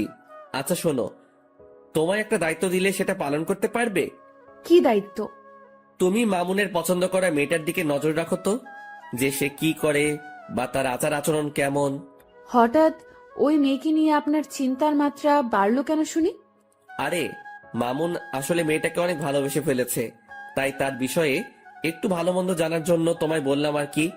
কারণ আমি চাই না আমার বন্ধু কোনো খারাপ মেয়ের সাথে রিলেশনে যাক। আরে সে তো খারাপ না। মানে তার বিষয়ে তুমি কি করে জানলে? আসলে হয়েছে যে মেয়েটার চলাচল দেখে খারাপ মনে হয়নি, সেটা বলতে চেয়েছিলাম। দিয়ার কথা শুনে কেমন যেন একটা খটকা লাগলো। আচ্ছা তাও খবর নাও, আর এখন গিয়ে সোজা ক্লাসে মন দিবে। আর একটা কথা, আমি যেন কখনো তোমায় কোনো ছেলের সাথে হাসি ঠাট্টা করে কথা বলতে না দেখি। বারে, হাসি ঠাট্টা করলে কি হবে? কারণ তুই খালি আমার সাথে হাসি ঠাট্টা করবি। কেন? আমি আপনার সাথে কেন হাসি ঠাট্টা করতে যাব? কারণ তুই আমার। ইস, আমায় কি নিজের নামে রেজিস্ট্রি করে রেখেছেন নাকি? মেয়েটার কথা শুনে মেজাজটা খারাপ হওয়ার উপক্রম হচ্ছে। হ্যাঁ, তোকে আমি নিজের নামে রেজিস্ট্রি করে নিয়েছি, আর এখনো করব বলে এক টান দিয়ে দিয়াকে নিজের বাহুডরে নিয়ে নিলাম। তারপর তার সমস্ত মুখমণ্ডলে চুমু খেতে লাগলাম। চুমু খেতে খেতে তার ঠোঁটে এসে আটকিয়েছি। হঠাৎই সে আমার থেকে নিজেকে ছাড়িয়ে নিল। আই, পাগল হয়ে গেছেন আপনি? মানুষের সামনে এমন আচরণ কেউ করে? আমি করি, কারণ তুই খালি আমার। আচ্ছা ঠিক আছে, আমি না হয় আপনার, কিন্তু মানুষজন দেখলে কি ভাববে বলুন তো? কে কি ভাববে সেসব নিয়ে আমার কোনো মাথা ব্যথা নাই। আমার মাথা ব্যথা হচ্ছে তোমাকে নিয়ে। তুমি কোনো ঝামেলা না করলেই হয়। আচ্ছা হয়েছে, এবার পাগলামো বন্ধ করুন। আর আমি কোনো ঝামেলা টামেলাতে নেই, আর ঝামেলা করতে চাইলেও তো করতে পারবো না, কারণ আপনি আমায় আস্ত গিলে খেয়ে ফেলবেন। শুধু গিলে খাবো না, সেদিন একদম জোর করে তোকে নিজের করে নিব। দুনিয়ার মহলে আর আসতে দিব না। বাপ রে বাপ, কি সিরিয়াস টাইপ মানুষ আপনি। হ্যাঁ, আমি অনেক সিরিয়াস। আচ্ছা এবার ক্লাসে যাও, অনেকটা সময় নষ্ট হয়েছে কথা বলে। তোমার ক্লাসও হয়তো শুরু হয়ে গিয়েছে। ঠিক আছে, যাচ্ছি। দিয়া ক্লাসে চলে গেল, আর অন্যদিকে আমি আমার মতন ক্লাসে চলে এলাম। সবাই আমাকে ক্লাসে দেখে চুপচাপ হয়ে গেল। আমার ক্লাসের স্যার এখনো আসেনি। আমি স্বাভাবিকভাবে একটা টেবিলের উপরে বসে পড়লাম। তার কিছু সময় পর মামুন আসলো। সে এসে আমার পাশে বসলো। দুজন একটু কথা বলে স্যারের জন্য অপেক্ষা করছি। কিছুক্ষণ পর অপেক্ষার প্রহর কাটলো। স্যার ক্লাসে আসলো, এসে ক্লাস নিতে শুরু করলো। আজ অনেক কয়টা ক্লাস করেছি, আর মাত্র 1 ঘন্টা বাকি। এই মামুন, আজকের মতো ক্লাস এখানেই শেষ রে। আজকে আর ক্লাস করব না। আচ্ছা চল, আমিও বেরিয়ে যাব। শেষ ঘন্টা না করে মামুনের সাথে বেরিয়ে গেলাম। ক্লাস থেকে বের হয়ে মামুনকে বললাম, মামুন চল তো, দিয়ার ক্লাস থেকে ঘুরে আসি। হ্যাঁ চল, এই সুযোগে আমি ফাঁকে দেখতে পারবো। মামুনকে নিয়ে দিয়ার ক্লাসে চলে গেলাম। দিয়া আমাকে দেখতেই ক্লাস না করে সকলের সামনে ব্যাগ হাতে নিয়ে চলে গেল। এই দিয়া ক্লাস করবে না? না, আমি আর ক্লাস করব না। এই মেয়ে, আর 1 ঘন্টা আছে খালি ক্লাস শেষ হতে। ক্লাসটা শেষ করে বের হও একদম। দিয়া হঠাৎ করেই সকলের সামনে চেঁচিয়ে ওঠে। এই যে আমি বলেছি না যে আমি আর ক্লাস করব না। এই দিয়া, এতটা হাইপার হচ্ছ কেন তুমি? কারণ আমার এখন আর ক্লাস করতে ইচ্ছে করছে না, কিন্তু আপনি আমাকে ক্লাস করতে জোর করছেন, তাই হাইপার হয়েছি। তো কি করবে এখন? কি করব আর, আপনার সাথে বসে বসে ভালো কিছু মুহূর্ত কাটাবো। দিয়ার কথা শুনে ভিতরে লাড্ডু ফুটেছে মতন অবস্থা। আচ্ছা ঠিক আছে, দিয়াকে নিয়ে আমাদের বসার অবস্থানে চলে এলাম। মামুনও আমাদের সাথে এসেছে। দোস্ত, মেয়েটাকে দেখতে পেলি? না রে, তাকে তো ক্লাসের কোথাও দেখিনি। কারণ সে আপনারা আসার 1 ঘন্টা আগে ক্লাস থেকে বেরিয়ে গিয়েছি। ও আচ্ছা, কিন্তু কোথায় গিয়েছে? কে জানে কোথায় গিয়েছে, হয়তো বাসায় যাবে গেলে, না হয়তো কলেজেই থাকবে। কিন্তু তাকে তো আমরা কলেজের বাইরে দেখতে পাইনি। তাহলে হয়তো বাসায় চলে গিয়েছে। হ্যাঁ সেটাই হবে হয়তো। মামুন ফাহাকে দেখতে না পেয়ে মন খারাপ করে ফেলে। আরে মামুন, তুই মন খারাপ করিস না। ভালোবাসার মানুষ কখনো এত সহজে ধরা দেয় না। দেখবি একসময় তুই ঠিকই তাকে নিজের করে পাবি। জানি না রে কি আছে কপালে, তবে মেয়েটা আমার কলিজার গেথে গিয়েছে। মামুনকে কি বলে সান্ত্বনা দিব জানি না, তবে মন থেকে খালি দোয়া এটাই করি যে সেই মেয়েটা যেন ভালো হয়, আর মামুনের সাথে যেন তার সমস্ত কিছুই সঠিকভাবে হয়। কিন্তু বর্তমানে মামুনের চেহারাটা পুরো আধার হয়ে আছে। ওকে সান্ত্বনা দেওয়ার মতন ভাষা খুঁজে পাচ্ছি না। তখনই মামুন বলে ওঠে, আকাশ, তোরা থাক, আমি বাসায় চলে গেলাম। আচ্ছা ঠিক আছে, চল আমরাও আজকে বাসায় চলে যাব। কিন্তু শোন, কালকে সেই মেয়েটা কলেজে আসলে আমি তোর বিষয়টা দেখব। তুই ভালো করে জানিস যে আজ পর্যন্ত কোনো কাজে আমি ফেল হইনি, সো তোর ব্যাপারেও হব না। ধন্যবাদ বন্ধু। তারপর সবাই সবার মতন বাসায় এসে গেলাম। দিয়াকে তার বাসায় পাঠিয়ে দিয়ে মামুন আর আমি যে যার মতন চলে গেলাম। এদিকে আমি বাসায় আসতেই দরজার নিচে একটা খাম চোখে পড়লো। কে যেন একটা খাম আমার দরজার নিচে রেখে গেছে। কৌতূহল করে সেটা হাতে উঠালাম। সেটা হাতে নিয়ে বুঝতে পারলাম খামটার ভিতরে কোনো একটা কিছু আছে। তারপর খামটা খুলতেই দেখি ভাঁজ করা একটা সাদা কাগজ। কৌতূহলটা যেন আরো বেড়ে গেল। কাগজের ভাঁজটা খুলে দেখি কিছু লেখা আছে কাগজটাতে। কোনো কিছু না ভেবেই লেখাটা পড়তে শুরু করলাম। আপনি যাকে আপন ভাবছেন সে আপন নয়।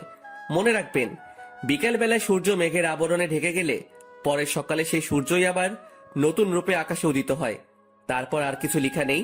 লেখাটা পড়ে আমার ভিতরটা মোচড় দিয়ে উঠল, কারণ লেখাটা আমায় কি ইঙ্গিত করতে চাইছে তা আমি বুঝে ফেলেছি। তাড়াতাড়ি কাগজটা ভাঁজ করে পকেটে রেখে দিলাম। তারপর চাবি দিয়ে দরজা খুলে বাসায় ঢুকে সোফায় গা ছেড়ে দিয়ে বসে পড়লাম। মাথাটা ভো ভো করে ঘুরছে। মনে হচ্ছে যেন নিজের ভিতরেই ঘূর্ণিঝড় বইছে। অনেকটা সময় সোফাতে বসেই কাটিয়ে দিলাম। দেওয়াল ঘড়িটার দিকে নজর পড়তেই দেখি ঘড়ির কাঁটা 2টা ছাড়িয়ে গেছে। তাড়াতাড়ি সোফা ছেড়ে উঠে ফ্রেশ হতে চলে গেলাম। কিছুক্ষণ পর ফ্রেশ হয়ে ওয়াশরুম থেকে ফিরে আসলাম। তারপর খাবার খেতে খেতে মাথায় আসলো আরাফাতের কথা। যেই ভাবা সেই কাজ। তাড়াতাড়ি খাওয়া দাওয়া সেরে আরাফাতকে ফোন লাগিয়েছি। হ্যাঁ ভাই, বলেন। শোনো, আমার কেন জানি মনে হচ্ছে মাফিয়া মেয়েটা আমার খুব নিকটে। তুই সেই মেয়েটা সম্পর্কে একটু ভালো করে জাস্টিফাই কর। আচ্ছা ভাই। তারপর ফোনটা রেখে দিলাম। কিন্তু আমার মনের ভিতরে বাড়ি খাচ্ছে অন্য কিছু নিয়ে। আমার মনে হয় না যে সেই ফাহা মেয়েটাই মাফিয়া। ধুর, এসব নিয়ে আর ভাবতে পারছি না। মাথায় আর চাপ না নিয়ে ঘুমিয়ে পড়লাম। বিকেল বেলায় মামুনের ফোন পেয়ে ঘুমটা ভেঙে গেল। কিরে মামুন, হঠাৎ ফোন দিলি যে? তোর সাথে একটু জরুরি কথা ছিল। তুই এখন কোথায় আছিস? কোথায় থাকবো আবার, বাসায় আছি। আচ্ছা, রেডি হয়ে শপিং মলে চলে আয়। ওকে। তারপর ফোনটা রেখে দিয়ে রেডি হয়ে শপিং মলে চলে গেলাম। সেখানে গিয়ে দেখি মামুন চোখ মুখ কালো করে বসে আছে। কিরে, কি হয়েছে রে? আকাশ, আসলে আমার কাছে একটা মেইল এসেছে। সেখানে কে যেন 2 বাক্যের কিছু একটা লিখে পাঠিয়েছে। কি সেটা? সেখানে লেখা আছে, ভাবিয়া করিবেন কাজ, না হয় হয়ে যাবে দের। আপনি যা হোক সাধারণ ভাবিতেছেন, সে আসলে ভয়ঙ্কর এক রক্তচোষা। এই লেখাটা কে যেন মেইল করেছে। এটার মানে কি আকাশ? মামুনের মেইলের 2 শব্দের বাক্য শুনে ভিতরটা পুরো শুকিয়ে গেছে। কারণ এই 2 শব্দের বাক্যটার অর্থ আমার জানা। মামুন আসলে কেউ একজন আমাদেরকে অনেক সতর্ক করতে চাইছে যে আমরা হয়তো কোনো বড়সড় বিপদে ফাঁসতে চলেছি। তাই কেউ একজন আমাদেরকে আড়াল থেকে বাঁচাতে চাইছে। কি সব বলছিস আকাশ?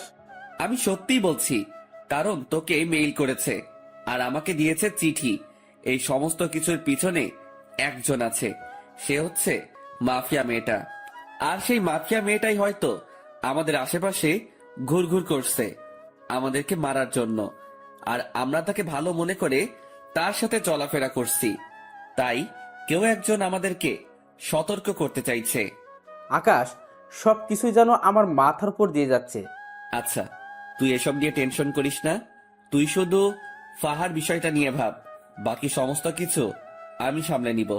আরে, ওই মাফিয়া মেয়ের মতন কত শত মেয়ে আসছে আর গেছে, কোনো দিন কেউ কোনো ক্ষতি করতে পারেনি, আর পারবেও না।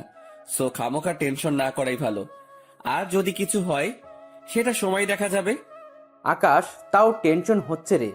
একদিকে ফাঁকে নিয়ে টেনশন, অন্যদিকে সেই মাফিয়া মেয়েটা। আরে বেটা, কিসের এত টেনশন তোর? হ্যাঁ, আচ্ছা, যা বাদ দিলাম সমস্ত কিছু। এবার কি অর্ডার করব বল? যা খুশি কর। আচ্ছা। মামুন তার নিজের মতন খাবার অর্ডার করলো। তারপর দুজন মিলে খেয়ে দিয়ে অনেকটা সময় আড্ডা দিলাম। রাত বাজে 8টা। তারপর সেখান থেকে দুজনের মতন চলে এলাম। আমি বাসায় পৌঁছাতেই আরাফাত ফোন দিল। ভাই, অনেক বড় একটা জিনিস বের করেছি। কি? ভাই, যার ছবি দেখিয়েছি সে মাফিয়া মেয়েটা না। কেউ যেন বুঝে আমাদেরকে গোমরা করার জন্য সেই মেয়ের পিক দিয়েছে। এখানে মাফিয়া মেয়েটা অন্য কেউ। ইন্না লিল্লাহ, যেটা ভেবেছিলাম সেটাই হয়েছে। আচ্ছা ঠিক আছে, তোরা মাফিয়া মেয়েটার খোঁজ লাগানো চালু রাখ, আর আমি আমার মতন কাজ চালিয়ে যাচ্ছি। আচ্ছা ভাই। তারপর ফোনটা রেখে দিলাম। পরের দিন সকালবেলায় ঘুম থেকে উঠে কলেজে চলে গেলাম। কলেজে গিয়ে দেখি দিয়া কলেজের বাহিরে দাঁড়িয়ে আছে। দিয়া, বাহিরে দাঁড়িয়ে আছো কেন? আপনার জন্যই অপেক্ষা করছিলাম। ও তাই? হুম। আচ্ছা চলো ভিতরে চলো। দিয়াকে নিয়ে কলেজের ভিতরে ঢুকে আমাদের সেই বসার প্লেসটাতে বসে পড়লাম। দিয়াকে আজ কেন জানি খুশি খুশি লাগছে, কিন্তু আমার ভিতরে সেই মেয়েটাকে নিয়ে জটলা পেকে আছে। এই যে আপনার চোখ মুখ কালো কেন? আরে না, এমনিতেই। আমার তো মনে হয় না যে এমনিতেই। আমার তো মনে হচ্ছে যে কিছু একটা হয়েছে। আরে না বললাম তো। আচ্ছা ঠিক আছে, না হলে নাই। এবার দেখি আমাকে জড়িয়ে ধরে বসুন। হঠাৎ এমন পাগলামো করার মানে? পাগলামো কোথায় করছি? হ্যাঁ, আমি আমার প্রিয় মানুষটাকে জড়িয়ে ধরতে চেয়েছি, এটাতে পাগলামো কোথায়? দিয়ার কথা শুনে মুখে তালা লেগে গেল। মেয়েটার মনেও হয়তো আমার জন্য জায়গা হয়ে গিয়েছে, কিন্তু সে স্থির নেই। সে নিজেই আমাকে জড়িয়ে ধরে কাঁধে মাথা রাখলো। ঠিক তখনই দেখি ফাহা নামক মেয়েটা আসছে, আর তার পিছনে পিছনে মামুন। দিয়া, আমায় ছাড়ো তো একটু, আমি ফাহার সাথে একটু কথা বলবো মামুনকে নিয়ে। দিয়া আমার কথা শুনে আমায় ছেড়ে দিল। আমি সেখান থেকে উঠে ফাহার কাছে চলে গেলাম। এই যে ফাহা, তোমার সাথে আমার কিছু কথা আছে। ভাইয়া, আমি জানি আপনি আমায় কি বলবেন, কিন্তু বিশ্বাস করুন আমার মনের অবস্থা ভালো নেই। কিছু একটা নিয়ে অনেক ঝামেলায় আছি। যদি কিছু মনে না করেন তাহলে কথাটা কালকে বললে হয় না? ফাহার কথা শুনে থতমত খেয়ে গেলাম। আমি কি বলতে চাইছি সেটা সে জানলো কি করে? মাথায় তো কিছুই খেলছে না। তাও নিজেকে স্বাভাবিক রেখে বললাম, আচ্ছা ঠিক আছে, কালকে বলবো। ধন্যবাদ ভাইয়া। মেয়েটা তারপর চলে গেল, আর তখনই মামুন এসে হাজির। দোস্ত, কি বলবো রে? তেমন কিছুই বলেনি, আর বলবেই বা কি করে? কারণ আমি তোর কথা তো তাকে বলিনি, কারণ তার নাকি আজ মন খারাপ, তাই সে কালকে শুনবে বলেছে আমার কথা। ও আল্লাহ জানে কি রিয়াকশন আছে ওর। মামুন, তুই নিশ্চিন্ত থাক। আর একটা জিনিস আমি লক্ষ্য করেছি, সে কিন্তু তোর বিষয়ে অলরেডি খবর পেয়ে গিয়েছে, কারণ তার হাবভাব দেখে সেটা আমি বুঝে নিয়েছি। সেটা কি করে জানলো? কি করে জেনেছে সেটা আমি জানি না, তবে সে যে জেনেছে সেটা আমি শিওর। আকাশ, এখন কি হবে আল্লাহ জানে। কি হবে আর? সে তোর বউ হবে। আকাশ, তুই ঠাট্টা করিস এখনো? ঠাট্টা না, সত্যি বললাম। সত্যি হলে তো ভালোই। আচ্ছা চল এবার ক্লাসে যাওয়া যাক। তারপর সবাই সেখান থেকে উঠে যে যার মতন ক্লাসে চলে গেলাম। আজও প্রায় অনেক কয়টা ক্লাস করেছি, তবে শেষের ঘন্টাটা করিনি। শেষের ঘন্টা না করে আমি আর মামুন কলেজের বাহিরে একটা খালি জায়গা আছে, সেখানে দাঁড়িয়ে দাঁড়িয়ে সিগারেট খাচ্ছি। হঠাৎই দেখি সেদিন কলেজের যে ছেলেগুলোকে আমি মেরেছিলাম দেওয়ার জন্য, সেই ছেলেগুলো আরো সাথে অনেক ছেলে পেলে মিলে আমার দিকেই এগিয়ে আসছে, সবার হাতেই লাঠি ছোটা। ছেলেগুলোকে দেখে আমি মামুনকে বললাম, মামুন তাড়াতাড়ি জায়গা ত্যাগ কর এখান থেকে। কিন্তু কেন? কারণ এখানে একটা বড় সড় ঝামেলা হবে, তুই তাড়াতাড়ি জায়গা ত্যাগ কর, আমি এদিকটা দেখছি। না, আমি তোরে ছেড়ে কোথাও যাচ্ছি না, যা হবে দেখা যাবে। তুই আসলে একটা ঘাওড়া মামুন। হ্যাঁ, যা বলার বলতে পারিস। আমি মামুনকে আর কিছু না বলে তাড়াতাড়ি আরাফাতকে মেসেজ করে বলে দিলাম। অন্যদিকে ছেলেপেলে গুলো আস্তে আস্তে আমার কাছে চলে আসলো। তারা এসেই আমার আর মামুনের উপরে প্রহার করতে শুরু করে। অনেক কয়জন ছেলে পেলে তাদের, আর এদিকে আমি আর মাত্র মামুন, কিন্তু আমরাও কম না, আমরাও প্রতিহাত করতে শুরু করলাম। ঠিক সেই সময় হঠাৎ করেই ফায়ারিং এর আওয়াজ কানে আসলো। সাথে সাথে সবাই স্টপ হয়ে গেলাম, চোখ পাকিয়ে চারপাশটা দেখতে লাগলাম। চোখের সামনে কিছুই দেখতে পেলাম না, কিন্তু যেই না পিছনে ফিরেছি তখনই দেখি প্রায় শতাধিক ছেলে পেলে আমার পিছনে দাঁড়িয়ে আছে, সবার হাতে ভয়ঙ্কর ভয়ঙ্কর অস্ত্র। আমি তাদেরকে দেখে থতমত খেয়ে গেলাম, কারণ এত ছেলে পেলে তো আমার না, আর আমার হলেও আরাফাতকে তো দেখতে পাচ্ছি না। ঠিক সেই সময় তাদের ভিতর থেকে দিয়া আর ফাহা নামক মেয়েটা সামনে বেরিয়ে আসে। এই দৃশ্য দেখে পায়ের নিচ থেকে যেন মাটি সরে গিয়েছে আমার। কে এই দিয়া আর ফাহা? থ হয়ে সেই জায়গাটাতেই দাঁড়িয়ে আছি। অন্যদিকে দিয়া হাতে হকি স্টিক নিয়ে আমার দিকে এগিয়ে আসছে। দিয়ার কর্মকাণ্ড দেখে ভিতরটা যেন মরুভূমির মতন শুকিয়ে গেছে। দিয়া আকাশের দিকে এগিয়ে যাচ্ছে হাতে হকি স্টিক নিয়ে। দিয়ার কাণ্ড দেখে আকাশের 12টা অলরেডি বেজে গিয়েছে, কিন্তু তবুও সে নিজেকে স্ট্রং রাখার ট্রাই করেছে। দিয়া হকি স্টিক হাতে নিয়ে আকাশের শরীরে দ্রাম করে এক বাড়ি বসিয়ে দেয়, আর আকাশ সাথে সাথে চোখ অফ করে ফেলে। কিন্তু দিয়া বাড়িটা আকাশকে না মেরে মাটিতে মারে। আকাশ চোখ খুলতেই দেখে সে ঠিকঠাকভাবে দাঁড়িয়ে আছে, আর দিয়া তার সামনে দাঁড়িয়ে মিটমিট করে হাসছে। কিরে পাগল, ভয় পেয়েছো বুঝি? আকাশের মুখ দিয়ে কোনো কথাই বের হচ্ছে না, সে রোবটের মতন দাঁড়িয়ে আছে। আই পাগল, ভয় পাওয়ার কিছুই নেই। আমি তোমায় মারবো না, আমি মারবো তাদেরকে যারা তোমায় মারতে এসেছে। তারপর দিয়া সেই লাঠিটা নিয়ে সেই ছেলেগুলোকে উড়োধুড়ো মারতে শুরু করে। ছেলেপিলেগুলোকে দিয়ার এত বিশাল দলবল দেখে প্রতিঘাত করার মতন দুঃসাহসও করতে পারছে না। দিয়া সব কয়টা ছেলেকে মারতে মারতে তাদের অবস্থা 12টা বাজিয়ে দেয়। সব কয়টা ছেলে রক্তাক্ত অবস্থায় মাটিতে পড়ে আছে। দিয়া আজ যেন কোনো হিংস্র পশুর রূপ নিয়েছে। আর অন্যদিকে সবাই দেয়ার দিকে চোখ বড় বড় করে তাকিয়ে আছে, বিশেষ করে আকাশ, যে কিনা আগের দিয়ার সাথে এখনের দিয়াকে কোনোভাবেই মিলাতে পারছে না। সে শান্তশিষ্ট একটা মেয়ে হিসেবে কে দিয়াকে চিনত, আর সেই দিয়াই কিনা ভয়ঙ্কর রূপ নিয়ে সামনে চলে এলো। দিয়ার এমন রূপ দেখে তার মনের ভিতর খালি একটা জিনিস এই বাড়ি খাচ্ছে, যে এই দিয়া কে। আর ঠিক সেই সময় এই দিয়া ছেলেগুলোকে মেরে রক্তাক্ত অবস্থায় সে আকাশের সামনে দাঁড়ায়। অপরদিকে ঠিক একই সময়ে আকাশের ছেলেপিলে চলে আসে। তারপর ছেলেপিলেকে দেখে আকাশের বুকে একটু সাহস আসে, যদিও সে একা লড়াই করতে ভয় পায় না।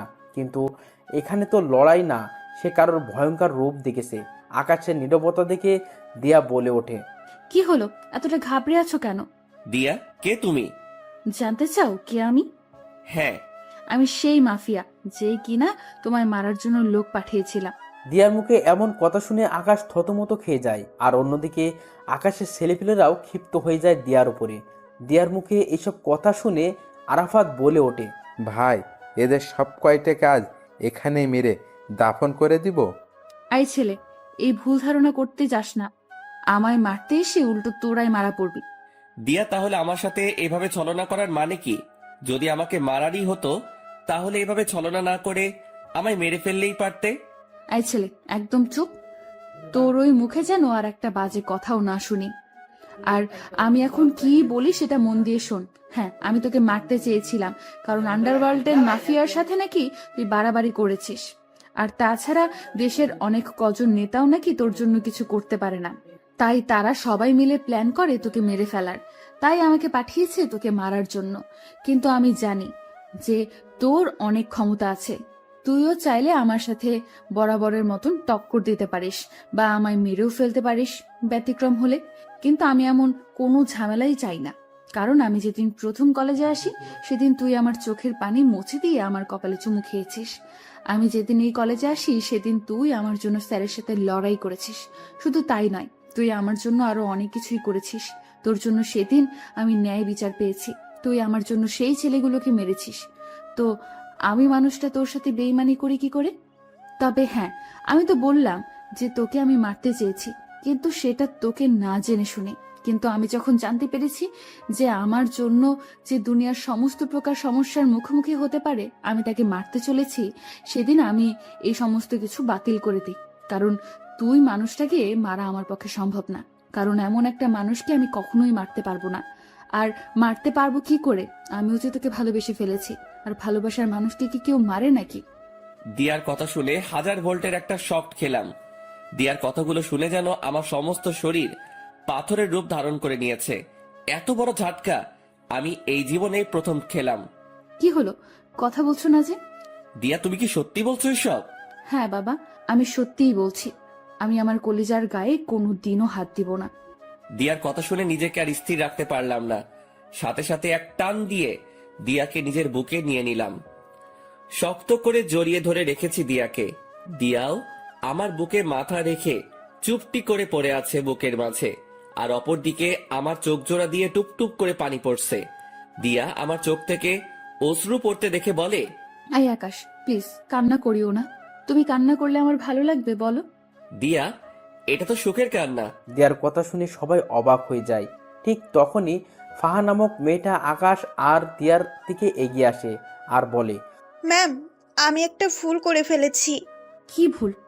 ম্যাম, আমি আপনার অগোচরে একটা কাজ করেছি, যেটা হলো আমি যখন জানতে পারি আপনি যাকে মারতে এসেছেন সে এই লক্ষ্মী ভাইয়াটা, তখন আমি ওনাকে সতর্ক করার জন্য ওনার বাসায় কয়েকটা চিঠি দেই, যাতে করে তিনি সতর্ক হয়ে যায় আর আপনার হাত থেকে বেঁচে যায়। কিন্তু আমি জানতাম না যে আপনি ওনাকে ভালোবাসেন আর মারার প্ল্যান বাতিল করেছেন।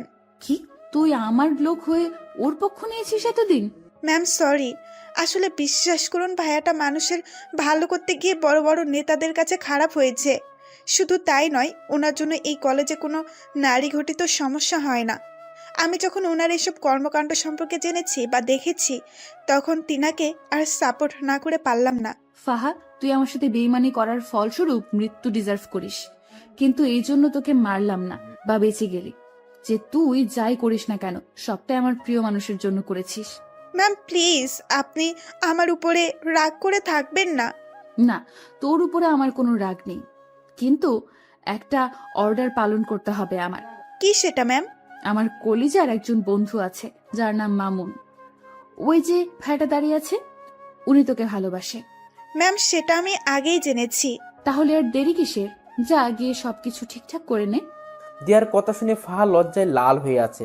এই যে লজ্জা পাওয়ার কিছুই নেই, যা বলেছি গিয়ে সেটা কর। আর আপনারা সবাই যে যার মতন চলে যান। যাদেরকে মেরেছি তারা এইভাবে পচে মরুক। আকাশ, তুমিও তোমার ছেলে পেলেকে চলে যেতে বলো। আচ্ছা, এই আরাফাত, তোরা সবাই চলে যা, তোদের সাথে আমার পরে কথা হবে। আচ্ছা ভাই। তারপর সবাই সবার মতন চলে যায়। আকাশের ছেলেপিলেরাও চলে যায়, আর অন্যদিকে দিয়ার কথা মতন তার লোকেরাও চলে যায়। আর এদিকে আকাশ দিয়াকে নিয়ে কলেজের ভিতরে প্রবেশ করে। তারপর তাদের বসার স্থানে গিয়ে দুজন মিলে বসে বসে গল্প করতে শুরু করে। এই যে আকাশ সাহেব, আমি না সরি, আপনাকে আমার সমস্ত সত্যি আগেই বলা উচিত ছিল। দিয়ার কথা শুনে আবারও থতমত খেয়ে গেলাম, কারণ মেয়েটা মিনিটে মিনিটে তার রূপ পরিবর্তন করছে। এই দিয়া, তুমি না একটু আগে আমায় তুই আর তুমি বলে ডাকছিলে, কিন্তু হঠাৎ করে আপনিতে চলে আসলে কেন? আরে বলেছি না যে আমি আপনার আগে সেই দিয়া হয়ে যাব, তাই আপনি করে বলছি। এই পাগলি মেয়ে, তার একদম কোনো দরকার নেই। হ্যাঁ, তুমি আগের মতন হয়ে যাও, কিন্তু তুমি বলেই ডাকো, কারণ তোমার মুখে আপনি থেকে তুমি শুনতেই বেশি ভালো লাগে। তাই বুঝি? তাই। আচ্ছা দিয়া, তোমায় একটা কথা বলি। হ্যাঁ বলো। তুমি যে আমায় মারতে এসে মারলে না, এতে কি তোমার ক্ষতি করবে না ওরা, যারা তোমায় আমাকে মারার জন্য ঠিক করেছে? ইস, বললেই হলো নাকি? ওরা কি জানে যে আমার কলিজার কত পাওয়ার? ওরা কি জানে যে আমায় মারতে হলে তাদেরকে বিশাল একটা শক্তিশালী বটগাছ কাটতে হবে, যে বটগাছটা আমাকে ভালোবাসা দিয়ে বেষ্টন করে রেখেছে? দিয়ার কথা শুনে শরীরটা নাড়া দিয়ে উঠল খুশিতে। দিয়া, সত্যি তোমাকে পেয়ে আমি অনেক খুশি। আমিও তোমাকে পেয়ে অনেক খুশি। দিয়া আর আকাশ কথা বলছে নিজেদের মতন। ঠিক সেই সময় মামুন আর ফাহা মিটমিট করে হাসতে হাসতে তাদের দিকে এগিয়ে আসে। কি রে বেটা মামুন, ফাহাকে পেয়ে আজ অনেক খুশি মনে হচ্ছে? হ্যাঁ রে দোস্ত, আজকে আমি অনেক খুশি। যাক, তোর খুশিতেই আমরা খুশি। আচ্ছা আয়, সবাই মিলে একসাথে বসে আড্ডা দেই। তারপর সবাই মিলে আড্ডা দিতে থাকে। এই আড্ডার মাঝেই কেটে গেল একটা বছর। আজ আকাশ আর মামুনের গ্র্যাজুয়েশন কমপ্লিট হয়েছে। দিয়া আর ফাহা খুশিতে আত্মহারা যে তাদের প্রিয় মানুষগুলো গ্র্যাজুয়েশন কমপ্লিট করছে। ঠিক সেই জায়গাটাতেই বসেই আর সবাই মিলে আড্ডা দিচ্ছে।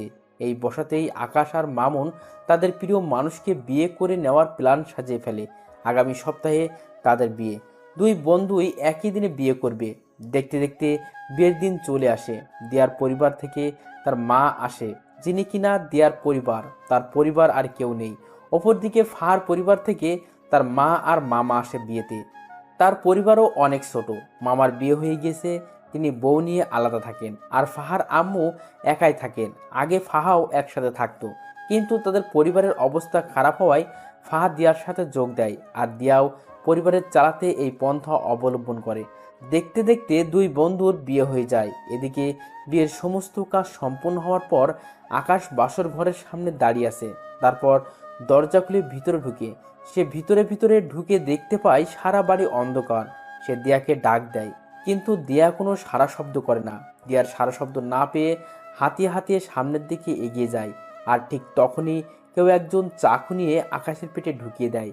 আকাশ সাথে সাথে চেঁচিয়ে ওঠে, আর সাথে সাথেই রুমের বাতি জ্বলে ওঠে। Happy birthday to you my dear কলিজা। অবাক হয়ে গেলাম রুমের অবস্থা দেখে, কারণ রুমটা পরিপূর্ণভাবে সাজানো, আর সামনে দিয়া, ফাহা, মামুন সবাই কেক নিয়ে দাঁড়িয়ে আছে। এই পাগল, ভয় পেয়েছো বুঝি? আমার পেটে কে যেন ছুরি ঢুকিয়ে দিয়েছে। আরে পাগল, ওটা খেলনা ছুরি ছিল। কি?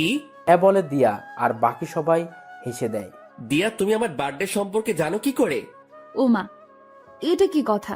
যাকে ভালোবাসি তার জন্মদিন সম্পর্কে জানবো না, এটা কি করে হয়?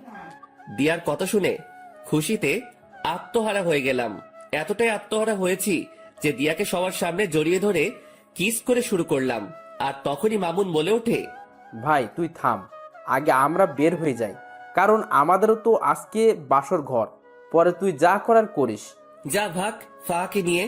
মামুন আর ফাহা তাড়াতাড়ি রুম থেকে বের হয়ে চলে যায়, আর আমি দিয়াকে আদর করতে শুরু করি। দিয়া আমার স্পর্শে কেঁপে কেঁপে উঠছে। শুধু তাই নয়, আমার পাঞ্জাবি খামচে ধরে রেখেছে সে। কিন্তু আমি দিয়াকে আদর করা বাদ দিয়ে কোলে উঠিয়ে নিলাম। তারপর তাকে নিয়ে গিয়ে বিছানায় শুইয়ে দিলাম। দিয়া তো লজ্জায় শেষ। সে ভালো করে বুঝতে পেরেছে যে এখন কি ঘটবে তার সাথে, তাই সে লজ্জায় মুখ বালিশে লুকিয়ে রেখেছে। কিন্তু আমার রোমান্টিক পাঠকগুলোর লজ্জা শরম নাই দেখে এখনো হ্যাঁ করে তাকিয়ে আছে সমস্ত কিছু দেখার জন্য। ভাই, এরপর আর কিছুই বলা যাবে না। ভাগেন সবাই। বউ আমার, ইতিহাসও আমি রচনা করব, কিন্তু মাঝে আপনারা এভাবে বাধা দিলে তো ইতিহাস রচনা করতে সমস্যা হবে। তাই বলি কি, এবার সবাই উল্টো রাস্তা ধরে কেটে পড়ুন।